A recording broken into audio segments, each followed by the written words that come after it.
রাজ্যের শাসক দল তৃণমূল কংগ্রেসের কাউন্সিলরের সই, রবার স্ট্যাম্প ও লেটারহেড জাল করে জমি কেনাবেচায় সার্টিফিকেট ব্যবহার করার অভিযোগ উঠল।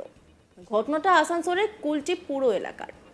আসানসোল পুর নিগমের 72 নম্বর ওয়ার্ডের কাউন্সিলর চৈতন্য মাঝি 9 নম্বর বড় চেয়ারম্যান বৃহস্পতিবার 20 জুন দুপুরে আসানসোলের কফি হাউসে এক সাংবাদিক সম্মেলনে চৈতন্য মাঝি বিষয়টি নিয়ে সরব হয়ে চাঞ্চল্যকর তথ্য তুলে ধরেন। গোটা বিষয়টি নিয়ে কাউন্সিলর তথা বড় চেয়ারম্যান ইতিমধ্যে কুলটি থানায় লিখিতভাবে অভিযোগ দায়ের করেছেন। সেই অভিযোগের ভিত্তিতে কুলটি পুলিশ ভারতীয় দণ্ডবিধির 420 সহ একাধিক ধারায় একটি এফআইআর করে তদন্ত শুরু করেছে। স্বাভাবিকভাবেই এই ঘটনার কথা জানাজানি হওয়ার পরে চাঞ্চল্য ছড়িয়ে পড়ে। কাউন্সিলর এদিন আরও বলেন, জমি মাফিয়াদের একটি চক্র এর পিছনে কাজ করছে, যারা এইভাবেই জাল সার্টিফিকেট ও কাগজ দিয়ে অবৈধভাবে জমি রেজিস্ট্রি ও মিউটেশন করাচ্ছে। তিনি বলেন, মাস কয়েক আগে থেকেই আমার মনে হচ্ছিল যে ওয়ার্ডের জমি কেনাবেচা হচ্ছে, অথচ আমার কাছ থেকে সার্টিফিকেট নেওয়া হচ্ছে না। তাই আমি কুলটি বিএলআরও অফিসে যাই ও অফিসারের সঙ্গে দেখা করে বিষয়টি জানাই। এর কিছুদিন পরে বিএলআরও অফিস থেকে একটি জমি কেনাবেচা নিয়ে তথ্য দেওয়া হয়। এটি জমি রেজিস্ট্রি করার পরে মিউটেশনের জন্য কাগজপত্র দেওয়া হয়েছে। সেখানে দেখতে পাই কাগজপত্রের সঙ্গে আমার প্যাডে একটি সার্টিফিকেট দেওয়া হয়েছে। চৈতন্য মাঝি বলেন, ওই সার্টিফিকেট আমার নয়, কেননা আমার সার্টিফিকেটে একটা রেফারেন্স নম্বর থাকে। এই সার্টিফিকেট আমার নয়। কিছু লোক লেটারহেড, প্যাড, স্ট্যাম্প ও সই জাল করে এই জাল সার্টিফিকেট তৈরি করেছে। তিনি বলেন, এসব করে এক শ্রেণীর লোক বিএলআরও অফিসকে ফাঁকি দিচ্ছে। যে চক্রটি এই কাজ করছে তারা এ ধরনের আরও অনেক প্রতারণা করেছে বলে তিনি আশঙ্কা প্রকাশ করেছেন।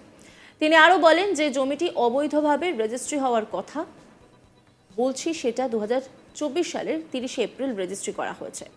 জনৈক বিজয় মাঝি নামে এক ব্যক্তি এই জমিটি কিনেছেন। জমি বিক্রেতার নাম বন্দনা মাহাতো, স্বামী নির্মল মাহাতো ও সর্বাণী বন্দ্যোপাধ্যায়, স্বামী সুখেন বন্দ্যোপাধ্যায়, প্রত্যেকেই কুলটির বাসিন্দা। তিনি বলেন, গোটা বিষয়টি আইনি ব্যবস্থা নেওয়ার জন্য কুলটি থানায় একটি এফআইআর দায়ের করেছে। তিনি কি বলছেন শোনাবো আপনাদের। আমি তো কাউন্সিলর ওয়ার্ড নম্বর 72-এর নির্বাচিত প্রতিনিধি।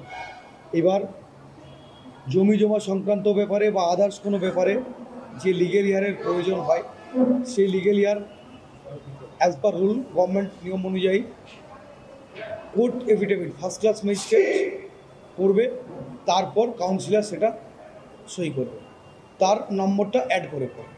ঠিক আছে, এবার আমাদের প্যাড নিয়ে গিয়ে আমাদের স্ট্যাম্পকে ডুপ্লিকেট বানিয়ে, আমাদের সইকে, আমার নিজের সইকে ডুপ্লিকেট বানিয়ে কিছু মানুষ জমি রেজিস্ট্রি যে দলিল আছে এই দলিলে ওটাকে সাবমিট করে বিএলআরওকে অন্ধকারে রেখে এটা করছে।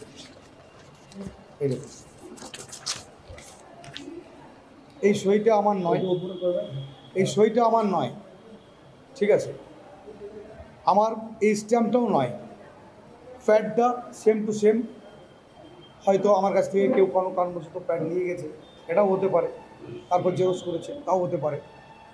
তো এইবার 80 শতক জায়গা এই ওয়ারি সেন্টার সূত্র থেকে রেজিস্ট্রি হয়েছে এডিএসআর অফিসে।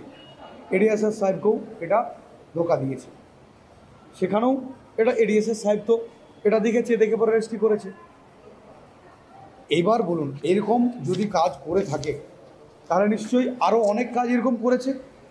একটার জন্য কেউ স্ট্যাম্প, একটার জন্য কেউ সই ডুপ্লিকেট করেনি, আরও প্রচুর কাজ করেছে এবং আরও অন্যান্য অবৈধ কোনো কাজ করে থাকতে পারে যেটা হয়তো আমার নাম দিয়ে যাচ্ছে। এরকম কোনো ব্যাপারও থাকতে পারে যে আমার সই, আমার স্ট্যাম্প জাল করে এমন কোনো কাজ করেছে যেটা লোকে ভাবছে যে আমি করেছি। कब हुआ ये डिट जो हुआ आपको 30/4/2024 में 2024 में ये डिट जो हुआ।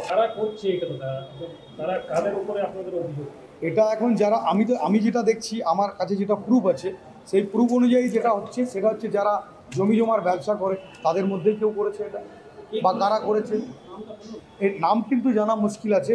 এই ডিডটা যারা করেছে সেটা হচ্ছে গিয়ে যে ক্রেতার নাম হচ্ছে বিজয় মাঝি, আর বিক্রেতা যে তিনি হচ্ছেন শ্রীমতী বন্দনা মাহাতা, স্বামী নির্মল মাহাতা এবং শ্রীমতী সর্বাণী ব্যানার্জি, স্বামী শ্রী সুখেন ব্যানার্জি। ঠিক আছে, এরা বিক্রি করেছে আর বিজয় মাঝি তিনি কিনেছেন। এখনো পর্যন্ত আইনি কি পদক্ষেপ নিয়েছেন আপনি? আমি আইনি পদক্ষেপ নিয়েছি, আমার কাছে সমস্ত ডকুমেন্টস রয়েছে, অলরেডি কেস হয়ে গেছে পোল্ট্রি থানায়, কেসের কপি রয়েছে।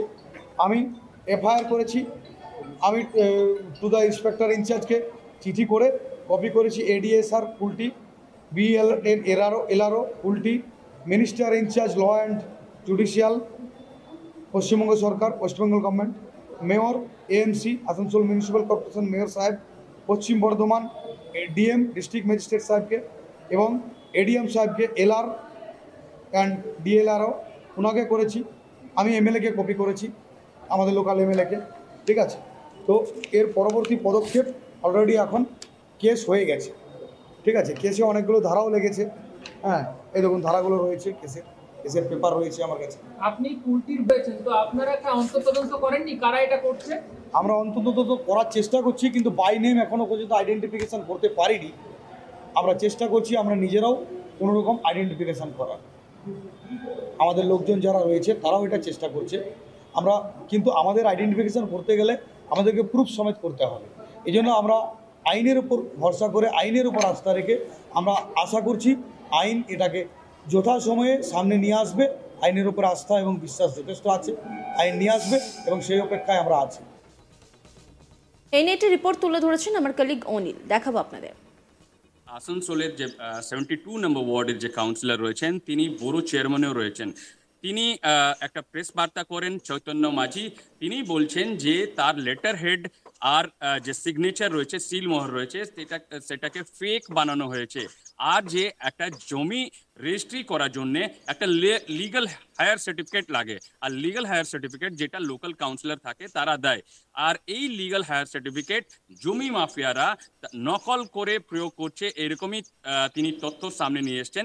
তিনি একটা জমি রেজিস্ট্রি সার্টিফিকেটও সামনে নিয়ে আসেন, সেটাতে তিনি বলছেন যে লিগাল হেয়ার সার্টিফিকেট সেটাতে দেয়া হয়েছে, যে প্রয়োগ করা হয়েছে সেটা ফেক রয়েছে, তিনি দেননি। তিনি বলছেন যেটা যে বিএলআরও অফিসে তিনি গিয়েছিলেন, বিএলআরও অফিসে যখন যেহেতু তিনি খবর পাচ্ছিলেন যে এলাকাতে জমি বিক্রি হচ্ছে অথচ কোনো লিগাল হায়ার সার্টিফিকেট তার কাছে নেওয়া হচ্ছে না, তখন তার সন্দেহ হয়। তখন তিনি যে লোকাল বিএলআরও অফিস রয়েছে, ল্যান্ড অফিস রয়েছে, ভূমি দপ্তরে তিনি যান। সেইখানে তিনি একটা রেজিস্ট্রির যে সার্টিফিকেট রয়েছে, তিনি একটা রেজিস্ট্রি সার্টিফিকেটে পান যে একটা লিগাল হেয়ার সার্টিফিকেট। নজর রাখুন আজ তাক বাংলার ইউটিউব স্ট্রিমিংয়ে।